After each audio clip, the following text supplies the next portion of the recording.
Чанган CS55 плюс 1.5 турбо жиде бұл көлігіміздің ақауы аводной ремень үзіліп кетіп, қозғалтқышымыз қызып кеткен екен, сосын от алмай қалған. Және де эндоскопиямен қарадық, бір клапаны жанған секілді көрінеді, және де цилиндрлердің бәрі антифризге толған.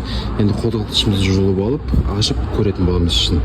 Мотор коробкасымен бірге осылай алып шықтық. Астына неге олай алдыңыздар десеңіздер, бұның коробкасы робот, автомат емес, робот болғаннан кейін осындай орын болу керек, тағы да запаста ондай орын жоқ.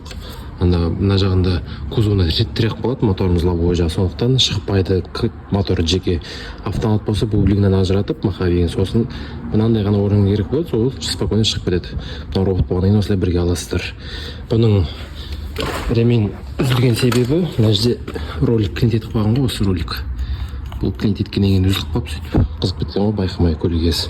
Сондықтан уақытылы обслуживать етіп, бір бөгде дыбыс болса, сразу стоға барып көрсетіп, тексеріп жүріңіздер. Көп ұзатпай етсе, осындай бір какой-то мелочь үшін қаншама проблема шығын. Қараңыз міне, моторда түгел компрессия жоқ.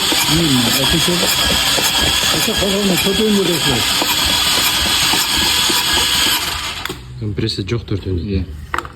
Кольцалар жабысып қалған ғой. Клапанның крышкасын аштық, мінекей іші деген күйіп жанып кеткен, күйіктің иісі шығып отыр ма?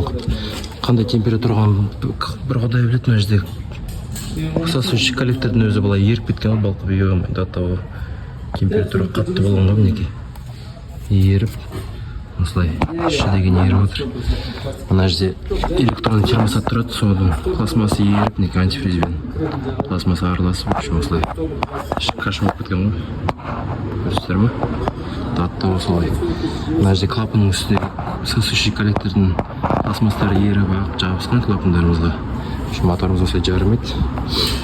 Бір болмас нәрсе үшін осы роллингімізден болып, роллингіміз клинит етіп, одан ремень үзіліп, помпамыз айналмай қалып, циркуляция болмай, мотор қызып кеткен. Енді мына моторымызда компрессия да жоқ. Моторымыз жарамайды. Бұны жинап не стоит даже. Ертең жинағаннан кейін болмай қалса, тағы да шығын болады. Жаңа мотор алып салса керек. Сондықтан байқап, қарап тексеріп жүріңіздер көліктеріңізді.